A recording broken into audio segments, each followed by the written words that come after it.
अनिकेत एक रेलवे विभाग में कर्मचारी था। उसके परिवार में उसकी बीबी, उसका बेटा सोनू और उसकी माँ रहते थे। अनिकेत का दिन भर काम पर रहने से उसका दिन तो कट जाता था, लेकिन शाम को जब काम से घर वापस आता तो घर के माहौल में उसका दम घुटता था। वह बहुत परेशान रहता था। उसे समझ में नहीं आ रहा था कि वो इस परिस्थिति से कैसे निपटे। वो अपनी माँ को बहुत चाहता था, किंतु उसकी पत्नी और बच्चे उसकी माँ से बहुत दूर भागते थे, क्योंकि उसकी माँ की एक आंख नहीं थी, साथ ही उसकी कमर भी 90 अंश पर झुकी थी। वैसे वह अपना सब काम खुद कर लेती थी, किंतु फिर भी वो उसकी पत्नी और बच्चों के लिए हमेशा खटकती थी। दादी, आप ऊपर के कमरे में जाओ, मेरे दोस्त आ रहे हैं, अनिकेत के बेटे सोनू ने बड़ी बेरुखी से कहा। पर बेटा, मैं तो यहाँ बहुत दूर बैठी हूँ, अनिकेत की माँ ने बहुत प्यार से कहा। नहीं, आप उनके सामने मत रहो, वो मुझे चिढ़ाते हैं, सोनू ने जोर से डांटते हुए कहा। क्या हुआ सोनू, क्यों चिल्ला रहे हो? अनिकेत की पत्नी दीपा ने किचन से ही आवाज लगाई। देखो ना माँ, ये दादी यही ड्राइंग रूम में बैठी हैं और मेरे दोस्त आ रहे हैं, सोनू ने शिकायत भरे लहजे में कहा। माँ जी, आप ऊपर चली जाओ, क्यों हम लोगों को लजवाती हो? दीपा ने बेटे का पक्ष लेते हुए कहा। बेचारी विमला चुपचाप उठकर जीने के सहारे ऊपर जाने लगी। कमर झुकी होने के कारण उन्हें ऊपर चढ़ने में बहुत परेशानी हो रही थी, किंतु वो पूरी ताकत से ऊपर के एक अकेले कोने वाले कमरे में जाकर बैठ गईं। अनिकेत बाजू के कमरे से सब सुन रहा था। उसे कष्ट हो रहा था कि उसकी माँ को अपमानित होना पड़ रहा है, किंतु वो असहाय था। अगर वो कुछ कहता है तो पत्नी और बच्चे उसका विरोध करने लगते हैं। दूसरे उनके तर्क भी सही लगते हैं। चूंकि वो एक रेलवे अधिकारी था, उसका सामाजिक स्तर ऊंचा था, उसकी ससुराल भी एक उच्च घराने में थी, अतः वह चुपचाप इस तरह हर दिन अपनी माँ को अपमानित होते देखता रहता था। रात को अनिकेत की पत्नी ने कहा, देखो जी, अब कुछ करो। कल डॉक्टर साहब की पत्नी आई थी। माँ जी अपनी देशी धुन धारा में उनसे मिली, मुझे बहुत शर्म आ रही थी बताते हुए कि ये मेरी सास हैं। मैंने कह दिया कि दूर की रिश्तेदार हैं, इलाज कराने आई हैं। अनिकेत को रोना आ गया, किंतु फिर भी वह चुप रहा। उसे समझ में नहीं आ रहा था कि वो क्या करे। अपने बेटे की मन स्थिति को विमला अच्छी तरह से जानती थी और बेटे को कोई कष्ट न हो इसलिए वो हर बात को चुपचाप सह लेती थी। अनिकेत बहुत उदास रहने लगा। एक तरफ परिवार और सामाजिक स्तर पर जीने की प्रतिबद्धता थी, तो दूसरी ओर माँ। आखिर माँ से अपने बेटे की यह हालत नहीं देखी गई।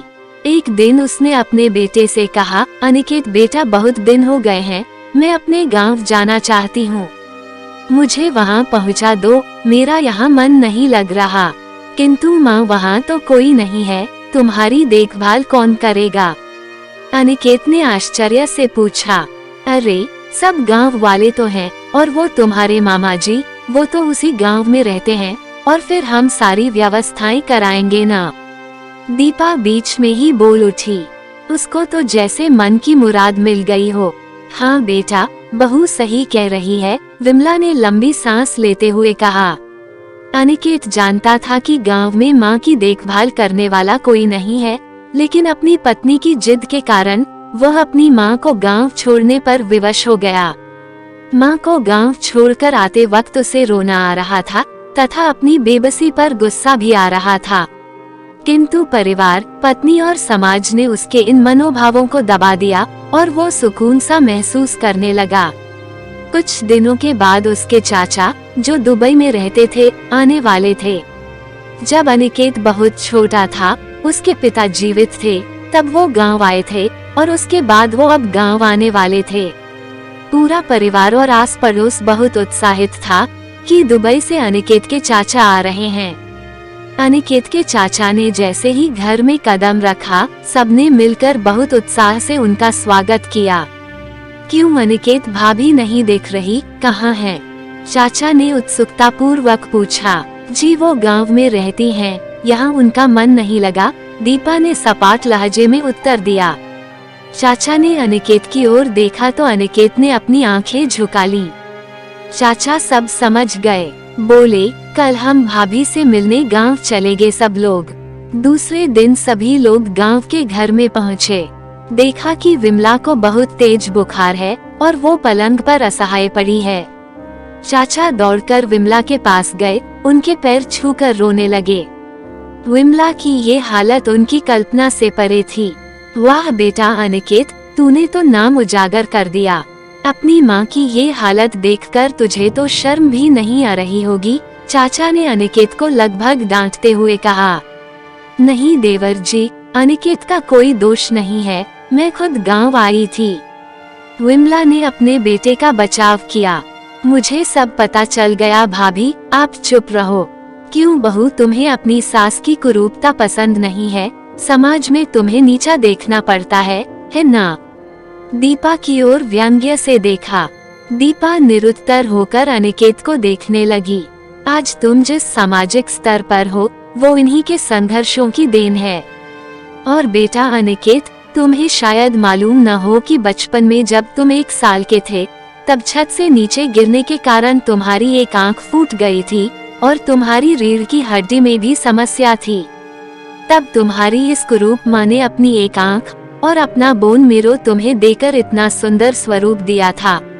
दीपा बेटा, इतने सालों तक संघर्ष करके बेटे को रेलवे अधिकारी बनाने वाली इस संघर्षशील औरत की तुम लोगों ने ये दशा कर दी। तुम्हें ईश्वर कभी माफ नहीं करेगा। चाचा की आंखों से अश्रु जलधारा बह रही थी। अब भाभी, आप मेरे साथ दुबई जाएंगी, यहाँ इन स्वार्थी लोगों के बीच नहीं रहेंगी, चाचा ने विमला से कहा। अनिकेत को तो काटो तो खून नहीं था। उसके चाचा ने जो राज बताया उसके बाद तो अनिकेत को यही लग रहा था कि उससे ज्यादा पापी इंसान इस दुनिया में कोई और है ही नहीं। वो दौड़ता गया और माँ विमला के कदमों से लिपट गया। माँ, मेरा अपराध अक्षम्य है। मैं जानबूझकर चुप्पी साधे रहा, आपका अपमान करवाता रहा। अब सिर्फ आप ही उस घर में मेरे साथ रहेंगी और कोई नहीं। अनिकेत ने आग्नेय दृष्टि से अपनी पत्नी और बच्चों को देखा। दीपा को भी बहुत पश्चाताप हो रहा था, किंतु उसकी हिम्मत नहीं हो रही थी कि वो विमला से आंख मिलाए। विमला ने दीपा की मन स्थिति को समझकर उसको पुचकारते हुए अपने पास बुलाया और अनिकेत को डांटते हुए कहा, खबरदार, जो मेरी बहू को मुझसे अलग करने की कोशिश की तो तुझे ही घर से बाहर निकाल दूंगी। दीपा और बच्चों ने विमला के पैर पड़ते हुए अपने व्यवहार पर माफी मांगी और माँ के हृदय ने सबको माफ कर दिया। सच में दोस्तों, माँ का दिल बहुत बड़ा होता है।